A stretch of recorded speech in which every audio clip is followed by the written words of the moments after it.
Hey guys, welcome back to the channel. This is going to be a video covering 6 different mouse pads, and they're new-ish, at least to the channel, new-ish to the market.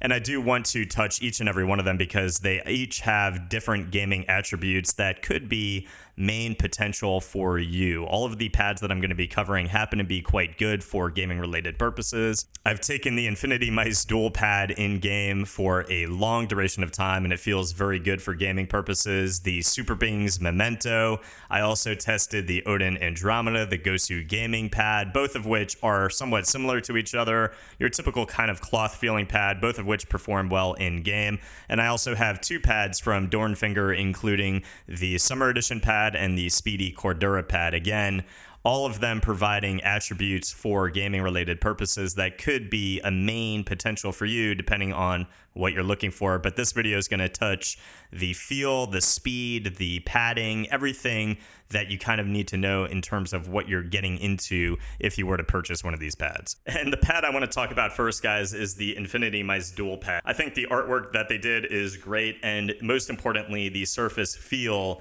is really nice. It's super smooth.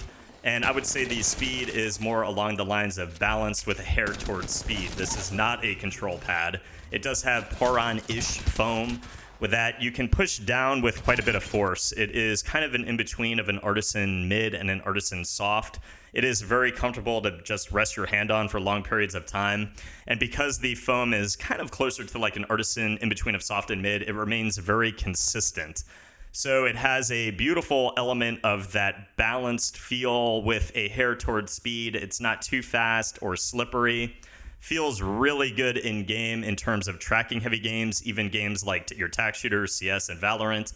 And the stitching is by far the best out of all of the pads that I'm going to be talking about today. It's super thin. It's underneath the actual surface itself. So it feels out of your way. It never has the effect of kind of tugging your hairs when you are arm aiming. So I think that just in general, the durability of the pad is great. I've beaten the heck out of this thing from moving from my one house to this house. It's had construction dust all over it. It wiped right off. I personally think that it is a great pad. I wish the price was a little bit lower because it kind of encroaches onto that artisan priced territory. But for $49.99, and you might be able to use code FRESH for a little bit of savings if you are interested in the pad and you want to purchase it. But for the price and the size of the pad that you get, the awesome artwork, durability, I think it's a great pad for the money, and it's definitely going to stay on my desk for a lot of time, especially with how good it looks on hand cam. And up next, guys, is the Superbeings Lab Momento. I personally think that the quality of this pad is also pretty damn solid. This is more along the lines of your hybrid feeling surface. It's kind of an Aqua Control 2-ish pad. But I think that the weave of the surface is a little bit tighter, making it feel a lot speedier than something like an Aqua Control 2. It's just low initial friction and low static friction and low dynamic friction. So you have a pad that is super fast, super durable. And again, the quality of the stitched edging is perfectly acceptable. It looks great in terms of its quality and effect. I think that if you like that topographic looking mouse pad, this could definitely fit your setup. It's got a nice mix of reds and blacks. The pad is $40 and it's only $480 by $400, so I do wish the price was a little bit lower for what you're getting here. The cushioning is more along the lines of a pad that is very, very hard. It's almost like the Razer Strider, so there is no digging into the foam. The performance of the pad, though, most importantly, happens to be very good. It's something that is, again, quite speedy, but very easy to control your stops. It's not something like a Hayate Atsu that kind of feels a little bit wiggly at the end range of motion. I like this pad. It is a fun, speedy pad and something that I performed very well on personally. So if it is something that kind of interests you of a kind of a modified Aqua Control 2 that's a little bit faster, I definitely recommend the Memento. And up next, guys, I have the 2 pads from Dornfinger. I have the Summer Edition pad, which is just a pretty standardized cloth surface. It is 500 by 500, just like the Cordura Speed. In terms of coming from the Memento, the Cordura Speed pad is going to be the most similar to the Memento. It is a little bit more abrasive on the skin. It is a little bit larger, of course, at 500 by 500, and the stitched edges are pretty much kind of those normalized stitch edges that we would typically see. It doesn't reach the level of Lethal or Artisan, but totally acceptable.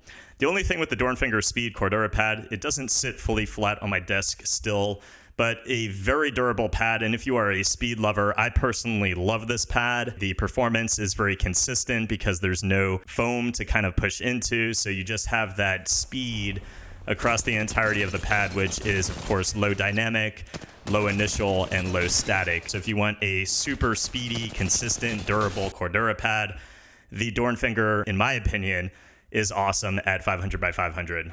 In terms of the Summer Edition pad, it's kind of just a typical cloth pad. It is a smooth cloth surface that feels really good. You get a little bit more control on this, I would say, than something like the Infinity Mice Duel pad, but a surface that is quite nice. I enjoyed it. I had fun with it in game, and I think the colors, the artwork, even though they seem kind of elementary, feel and look really good in game. They looked great for videos on YouTube, looked great on stream, again on hand cam. I think for anybody who wants a lot of fun and kind of simplicity in terms of artwork on their desk, I personally like it, and I think the pad has been durable. It is not affected by humidity from what I've been able to tell, and my environment is very humid. So a pad that I've enjoyed taking on stream and putting hours into in game for just kind of a middle down the road experience in terms of its balance, and it's just very comfortable in terms of how smooth it is.